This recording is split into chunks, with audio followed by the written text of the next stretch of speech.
seguimos con el contenido de la ley de las 12 tablas, porque estamos en la evolución del derecho romano en el periodo arcaico, desarrollando el ius legitimum vetus en nuestra dimensión normológica. Este primer derecho escrito con base en la ley de las 12 tablas. Entonces, hablamos de las normas actualizadas del ius quiritum. El ius legitimum vetus actualizó, mejoró ese ius quiritum. Entonces, en la cultura arcaica romana, las 12 tablas ya son un fruto maduro y presuponen la constitución de la función jurídica como función autónoma. Constituyen un sistema de representaciones, de costumbres y de creencias que se ordenan alrededor de la noción específica de derecho. Así los actos jurídicos necesarios para transferir una cosa de una esfera potestativa a otra o para crear un vínculo obligatorio como el nexum habían sido estables mecanismos verbales o mediante gestos y habían tenido su desarrollo y evolución antes de haber sido asumidos por el texto de la ley de las 12 tablas.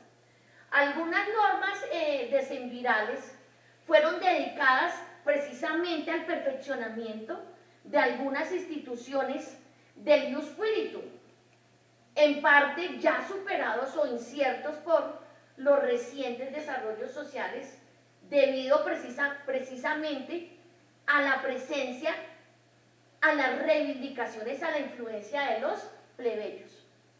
Entonces es importante con relación a la ley de las 12 tablas tener en cuenta la sociedad y la familia como tal. En esta época la sociedad era fundamentalmente agrícola y su esencia era la familia organizada en forma patriarcal y agnaticia. Eso es la dimensión sociológica. Pero en su dimensión normológica, entonces estaban organizadas en un parentesco. Y por eso la tabla 4 habla del derecho de familia con la cognatio y la agnatio.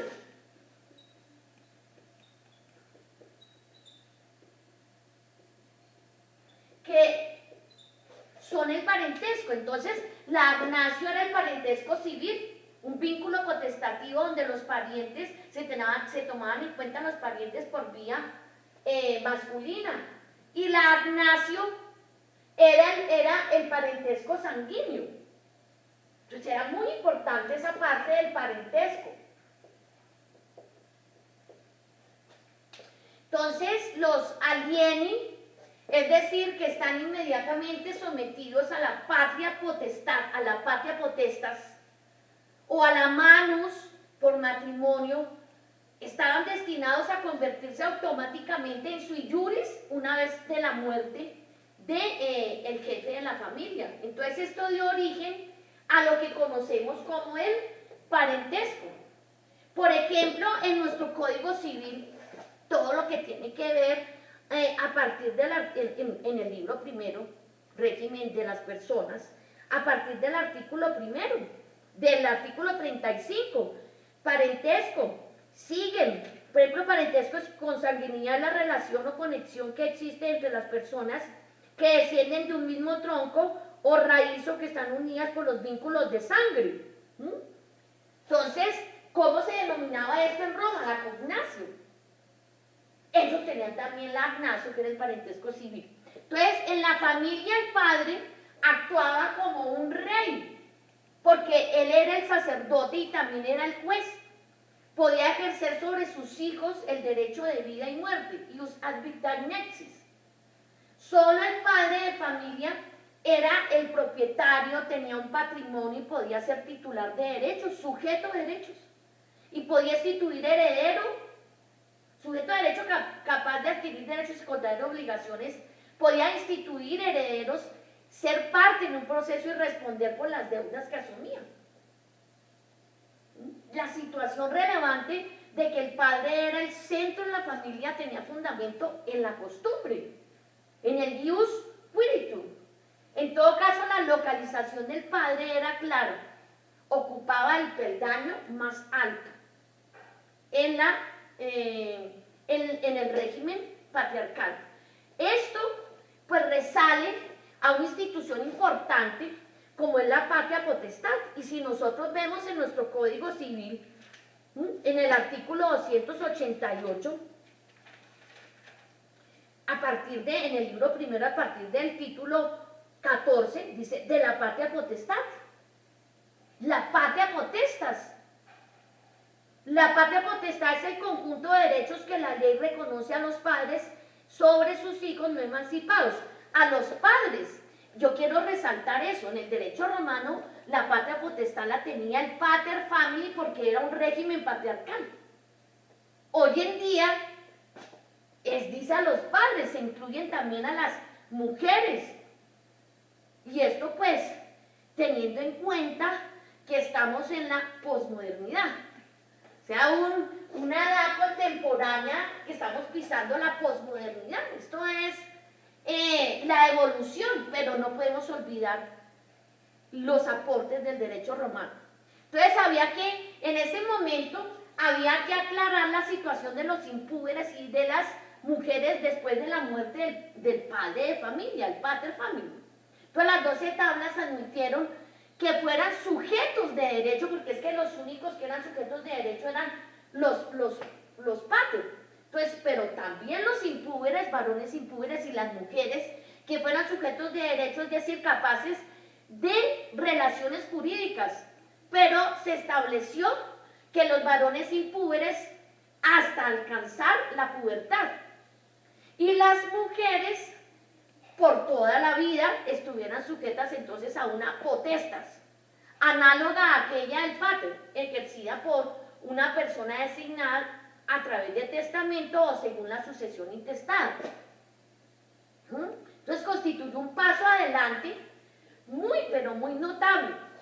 A los varones impúberes se les dio la oportunidad de convertirse en padres de familia con la llegada de la pubertad, y a las mujeres solo aquellas púberes, aunque siguieran sometidas a la potestad, podían adquirir titularidad de derechos y obligaciones, aunque estuvieran bajo la tutela perpetua agnaticia. Este es el origen de lo que se conoce como tutela, entendida como un instituto de protección y de asistencia de un sujeto jurídico incapaz de actuar, la cual tuvo como primeras raíces precisamente aquí, en la ley de las 12 tablas, que realmente no usaron ese término de tutela, pero sí de potestas. Entonces la potestas impuberum, tutela de los impúberes, potestas mulierum, tutela de las mujeres. Entonces, para la hipótesis de que un padre de familia, además, ¿no?, en evolución, por ejemplo, se convirtiera en insanable y lo que se conoce como un loco furioso en el derecho romano, o se comportara con prodigalidad dañosa para la familia, entonces la ley de las 12 tablas consideró dar por terminada la patria potestad.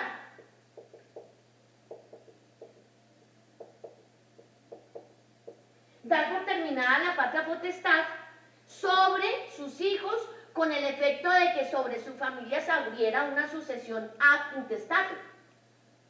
Y en cuanto al padre de familia, o loco furioso o pródigo, a él personalmente se le otorgaba una pequeña pecunia, un pequeño patrimonio para su sostenimiento. Entonces las 12 tablas lo sometieron a la potestad de un agnado o en su defecto de un gentil.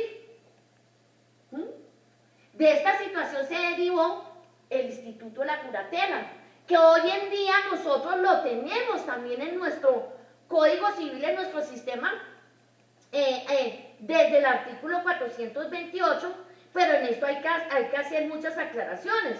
Título 22 de las tutelas y curadurías en general. 428, las tutelas y las curatelas son cargos impuestos a ciertas personas a favor de aquellos que no pueden dirigirse a sí mismos o administrar competentemente sus negocios y que no se hallen bajo potestad de padre o marido que pueda darles la protección debida. Esto, ¿sí? O sea, desde el artículo 428 al 632 que desarrolla la tutela y la curatela, ha tenido cantidad de modificaciones, por ejemplo, con la ley 1306 del 2009, de protección a personas con discapacidad, y la reciente ley 1996 del 2019 como nuevo régimen de interdicción. Entonces, pero son aportes del derecho romano hoy. También con relación a la tabla 5 en el régimen sucesoral, las 12 tablas se dedicaron sobre todo a definir la reglamentación de la sucesión mortis causa, por causa de muerte. Se reafirmó solemnemente la obligación jurídica de dar exacta ejecución a las disposiciones de última voluntad expresadas por el causante. Es condicionante la estructura del grupo familiar donde los elementos gentilicios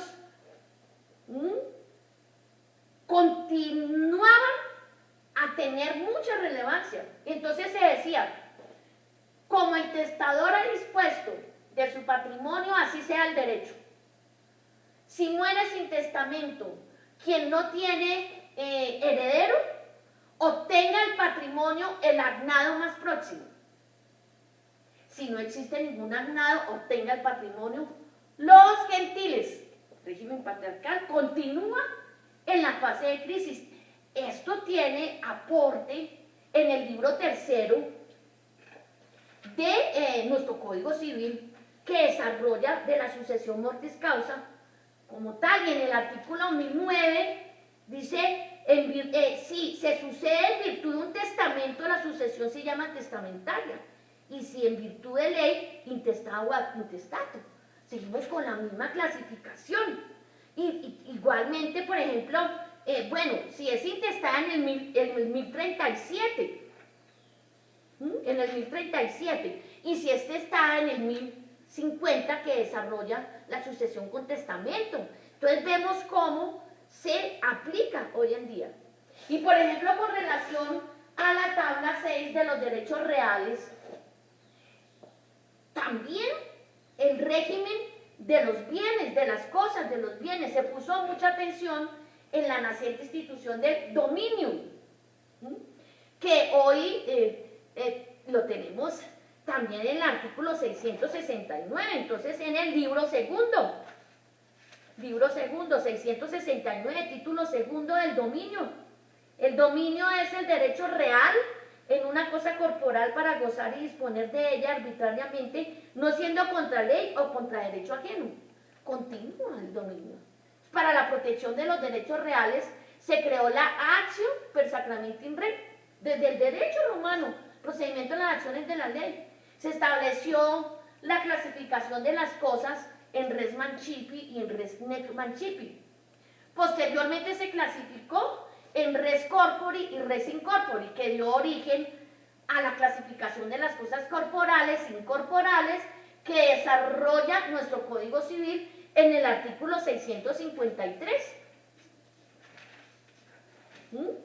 Los bienes consisten en cosas corporales e incorporales.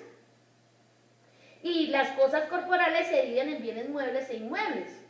Y las cosas incorporales son derechos. Derechos. Y entonces las incorporales, artículo 665, derechos reales y acciones reales, y artículo 666, derechos personales y acciones personales. Derechos reales es el que tenemos sobre una cosa sin respecto a determinada persona. De estos derechos nacen las acciones reales.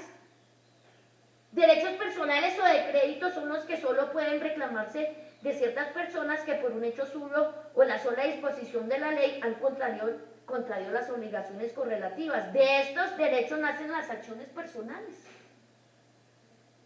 Entonces vemos cómo esas dos tablas continúan en nuestro derecho con la clasificación de derechos reales y derechos personales. Entonces el poder sobre las cosas se articula en modo diverso según las dos categorías fundamentales en las cuales las cosas las distinguieron los derechos romanos: res mancipi y res nec mancipi. Las res mancipi eran las cosas de importancia económica y jurídica, como el fundo, los esclavos, los animales de tiro, las servidumbres, eso entonces estaba el mancipium, que era el nombre que se le daba al poder que se ejercía sobre esas cosas, res mancipi, pero al mismo tiempo al acto jurídico necesario para adquirirlas y transmitirlas. Entonces, por ejemplo, un fundo, en la ley de las 12 tablas, tenía una posición privilegiada, y la adquisición de un fundo por usucapión, o sea, otro modo de adquirir el dominio, requería de un periodo de 2 años, mientras que para las demás cosas era 1 año, eso dice la tabla 6. Existieron variadas normas que regularon las relaciones entre los fundos. No existía una acción especial para determinar los límites y los linderos, la actio communis dividundo. Los dueños, los domini, podían actuar contra los propios vecinos cuando en forma ilícita excavaban canales o construían diques en el propio fundo y desviaban el flujo natural de las aguas, y eso era la actio dan infecti. Y no era lícito quitar el palo sobre el cual otro propietario se había servido para sostener la casa o la viña. Entonces, entre los dueños de fundos vecinos se podían establecer convenciones para pasar sobre el fundo del otro o hacer correr un canal para irrigar agua al propio fundo de otro. Y esta situación dio origen a lo que conocemos como la servidumbre. Artículo 879. A partir del 879 se desarrollan las servidumbres, libro segundo, título 11. Entonces, se hablan de las servidumbres prediales o simple servidumbre. Es un gravamen impuesto sobre un predio en utilidad de otro predio de distinto dueño. Continúa. Entonces, los medios de transferir el dominio fueron la mancipatio, por medio de la cual se hacía un negocio translaticio que se efectuaba en un cambio entre una cosa res mancipi y el precio. Era una fórmula con un valor instantáneo y absoluto, y no se necesitaba ver el pasado del derecho pretendido, porque se manifestaba propiamente en aquel momento en virtud de los gestos y de las palabras. En realidad, ¿cierto? Ese meum esse, la cosa es mía, más que una afirmación del derecho, constituía en una creación propia del derecho. Entonces la emancipación, con el curso del tiempo, se transformó en una venta simbólica, en un negocio abstracto útil. Por ejemplo, para el cumplimiento de una donación, para la constitución de una dote, para la garantía de una deuda, para la adquisición de la potestad sobre la mujer, para la disposición del propio patrimonio en vista de la muerte a través de un testamento emancipatorio. Pero también estaba la otra forma, el modo de adquirir el dominio, que era la injures hecho, un negocio translaticio en donde a través de unas palabras ante el magistrado se pronunciaba una fórmula, y consistía en esa reivindicación ficticia del bien que se quería adquirir frente al magistrado. Y también era útil, por ejemplo, para constituir una relación asociativa, para la adopción, para transferir el poder personal de la tutela. Y esto era importante. Entonces, por ejemplo, la emancipatio venía de emancipare, que en Roma equivalía a manu capere, que significaba agarrar con la mano. Más tarde pasó a significar propiamente transferir. Y estos eran los modos de adquirir el dominio, que tienen un inicio aquí en el Código Civil. Como por ejemplo, la tradición. La tradición es importantísima. Entonces, estos son los aportes. Por ejemplo, en los derechos personales, en materia de obligaciones, a través de las 12 tablas. Entonces, aquí nos hizo falta algo. Entonces, yo no he escrito. Por ejemplo, en derecho sucesoral está respeto,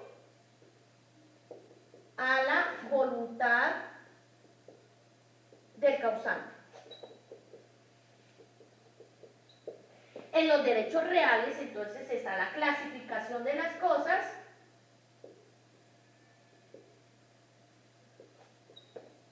está algo importante como el dominium y los derechos reales, de los cuales se desprenden acciones. Bueno, entonces ahora los derechos personales, pues las obligaciones y contratos.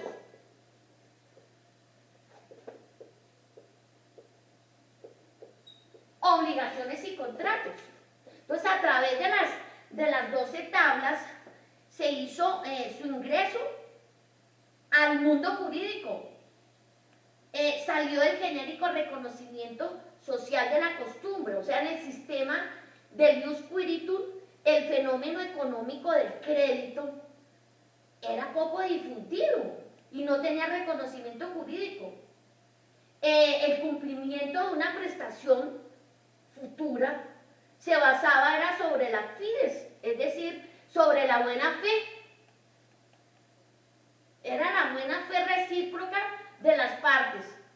O también se utilizaba pues el factum. En los albores del siglo VI y sucesivos, la situación pues cambió, y aunque la ciudad de los Quirites estaba organizada en un simple, pues era muy agraria, no obstante, desde ya bastante tiempo, habían otros modos de formación del patrimonio, y así lo demuestran la reglamentación del proceso con los extranjeros, pues la cual lo que es por los intereses comerciales. Pero por otro lado, la reforma del proceso para las relaciones obligatorias se tuvo que dar y se hizo a través de la ley de las 12 tablas. La exigencia de recurrir al crédito se acrecentó mucho. Fue un hecho notorio, y por esta razón también resultó el ius quiritur insuficiente para el cumplimiento de estas obligaciones, porque la simple buena fe no era suficiente. Entonces fue el ius legitimum vetus el que dio reconocimiento jurídico a la nueva concepción de obligación como vínculo jurídico, vínculo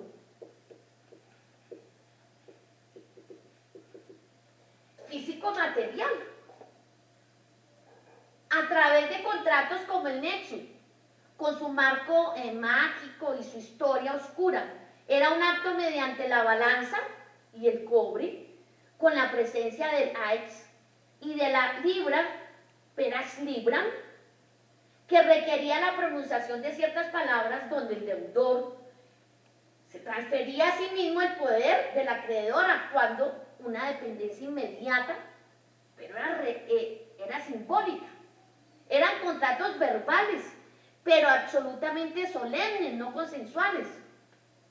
Y eso pues lo tiene nuestro Código Civil, ya en el libro cuarto de las obligaciones, cuando clasifican los contratos, y por ejemplo en el 1500 habla del contrato solemne, que es aquel que está sujeto a la observancia de ciertas formalidades especiales, de manera que sin ellas no produce ningún efecto civil.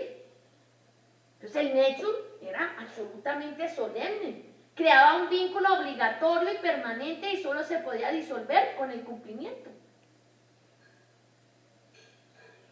Quien incumplía respondía con su patrimonio si era solvente, porque el acreedor tenía la actio pignoris capio. Pero si era insolvente, respondía con su vida o con su libertad, porque el acreedor tenía la actio mano cimiento.